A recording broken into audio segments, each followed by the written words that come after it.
Bonjour, aujourd'hui j'aimerais vous partager une pensée que j'ai intitulée « Le type de cœur que Dieu recherche ». Vous savez, si on est chrétien, si on est enfant de Dieu, notre grand objectif c'est de plaire à Dieu et de lui être agréable, n'est-ce pas? Si votre objectif n'est pas d'être agréable à Dieu, c'est qu'il y a quelque chose qui ne va pas dans votre cœur et je vous encourage à changer. Si votre objectif c'est que Dieu vous serve, au lieu que ce soit vous qui servez Dieu, c'est qu'il y a des choses qu'il faut réajuster à l'intérieur.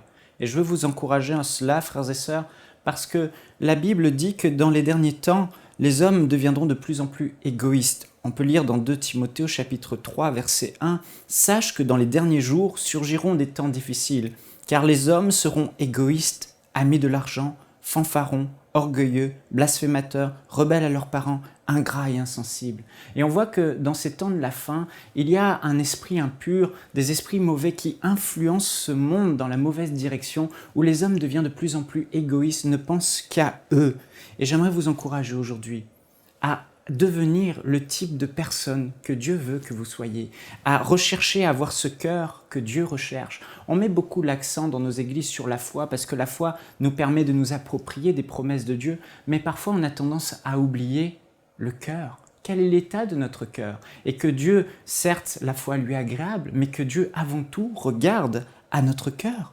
Dans 1 Samuel au chapitre 16 et au verset 7, lorsque Dieu a envoyé le prophète Samuel vers les fils d'Isaïe pour oindre le roi et que Dieu va mettre l'accent sur le petit David qui se tenait à l'écart, David, il est écrit « Et l'Éternel dit à Samuel, ne prends point garde à son apparence et à la hauteur de sa taille, car je l'ai rejeté. » Ici, il parlait de Éliab, le plus robuste des frères. « L'Éternel ne considère pas ce que l'homme considère. » Écoutez bien, l'Éternel ne considère pas ce que l'homme considère, l'homme regarde à ce qui frappe les yeux, mais l'Éternel, lui, regarde au cœur. Frères et sœurs, ne l'oubliez jamais, Dieu regarde non pas à l'apparence, Dieu ne regarde pas à nos charismes, Dieu ne regarde pas à ce que vous pouvez faire pour lui, mais Dieu regarde avant tout à l'état de votre cœur. Et le cœur, c'est l'endroit où il y a, c'est la source même de nos motivations, c'est la source de nos désirs. Quel est l'état de ton cœur aujourd'hui? La Bible dit qu'on pourrait même avoir la foi dans 1 Corinthiens 13 jusqu'à déplacer des montagnes,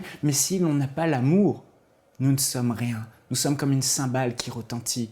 Dieu cherche avant tout un cœur qui lui soit agréable. Et j'aimerais vous partager ce personnage David. Le roi David était un homme selon le cœur de Dieu. La Bible nous dit dans Actes au chapitre 13, verset 22, « Dieu leur suscita pour roi, auquel il a dû rendre ce témoignage, « J'ai trouvé David, fils d'Isaïe, homme selon mon cœur, qui accomplira toutes mes volontés. » Donc ici, Dieu parle du type de cœur qu'il cherche et il dit « Il y a un homme sur lequel mes regards se sont posés, un jeune berger que le monde ne considère pas, mais moi j'ai vu son cœur, il s'appelle David. Samuel oint David comme roi. C'est lui que je veux établir comme roi. Pourquoi?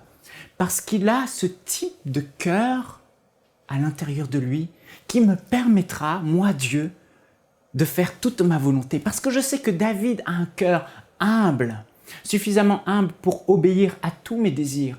Quand il aura du succès, son cœur restera humble. Quand il sera dans la défaite, son cœur restera attaché à moi. Quand il sera dans l'abondance ou le manque, il ne changera pas. J'aimerais vous poser cette question aujourd'hui. Quel type de cœur avez-vous? Et ce qui caractérisait le cœur de David avant tout, c'était l'humilité. Et Dieu cherche des cœurs qui soient humbles. David, le roi David, ne faisait rien pour lui-même. Dès son plus jeune âge, il s'occupait des brebis de son père. Ce n'était pas pour lui. Ensuite, il s'est occupé de Saül, il a servi Saül, il a toujours servi les autres. Ensuite, on a voulu le tuer, il s'est retrouvé à errer dans des grottes et à fuir dans des déserts pendant des années, alors que celui qui servait voulait le tuer, mais il continuait à aimer Saül, parce qu'il continuait à vouloir le servir, à vouloir son bien. Et 400 hommes, des gens rejetés, qui sont devenus les vaillants guerriers de David, s'attachaient à lui et il continuait à être un modèle pour eux d'humilité et de service. Et quand David était roi, il continuait à servir son peuple parce qu'il avait un cœur humble. Il ne se souciait pas de ce que pensaient les hommes de lui, il voulait aider les autres et servir Dieu. Il aimait son Dieu à cause de ce cœur humble. Et ce cœur humble que David avait était le cœur qui était même dans le cœur de Jésus-Christ. Jésus avait ce même type de cœur. Et qu'est-ce qu'un cœur humble? Un cœur humble, c'est un cœur d'intercesseur. Un cœur qui s'oublie soi-même pour servir Dieu dans la prière. J'aimerais vous poser cette question. Quelle est votre vie de prière? Quand vous priez, priez-vous 99% pour vous, moi, ma maison, ma famille? Ou est-ce que vous pensez d'abord aux autres quand vous priez? Est-ce que vous vous oubliez vous-même pour prier pour les autres? Et c'est ici ce que Dieu recherche. La Bible dit dans Ézéchiel au chapitre 22, verset 30, « Je cherche parmi eux un homme qui élève un mur, qui se tienne à la brèche devant moi en faveur du pays, afin que je ne le détruise pas, mais je n'en trouve pas. » Jésus lui-même avait ce cœur d'intercesseur. Dieu cherche des hommes qui s'oublient suffisamment eux-mêmes pour pouvoir prier et servir Dieu dans la prière. Malheureusement, on voit souvent que les personnes qui ont ce type de cœur, ce sont les personnes âgées. Elles ont accompli leur vie, elles ont tout accompli, elles sont mortes à elles-mêmes et elles disent maintenant je vais servir les autres. Je vais être utile entre les mains de Dieu pour les autres. Frères et sœurs, ne laissons pas l'égoïsme gagner dans notre cœur. Mais comme la Bible dit dans Isaïe au chapitre 53, verset 12, « C'est pourquoi, en parlant de Jésus, je lui donnerai sa part avec les grands. Il partagera le butin avec les puissants parce qu'il s'est livré lui-même à la mort, qu'il a été mis au nombre des malfaiteurs parce qu'il a porté les péchés de beaucoup d'hommes, parce que Jésus a intercédé pour les coupables. » Frères et sœurs, waouh! Dieu a élevé Jésus. Dieu a élevé Jésus au plus haut point. Et la Bible dit, parce qu'il a été un intercesseur.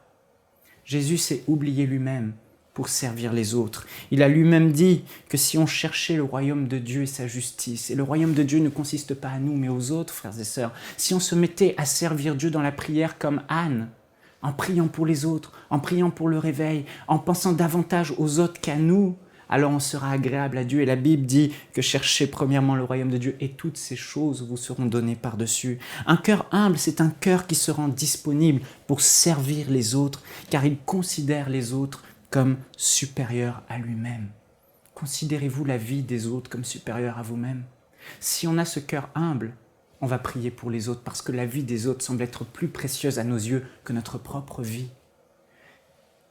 Jésus a dit par rapport aux fils de Zébédée, Jacques et Jean, qui se disputaient, disant « Seigneur, fais en sorte que l'un soit à droite et l'autre soit à gauche quand tu reviendras dans ton règne, quand on sera assis, un à ta droite, l'autre à ta gauche. » Et les disciples n'étaient pas contents avec Jacques et Jean d'avoir demandé ça au Seigneur Jésus. Et le Seigneur Jésus va leur répondre dans Marc au chapitre 10 et au verset 44, « Si quelqu'un veut être le premier parmi vous, qu'il soit esclave de tous. En effet, le Fils de l'homme est venu non pour être servi, mais pour servir et donner sa vie en rançon pour beaucoup. » Estimez-vous la vie des autres comme supérieure à vous-même. Philippiens chapitre 2, verset 3, l'apôtre Paul dit, inspiré par le Saint-Esprit, considérez les autres comme supérieurs à vous-même.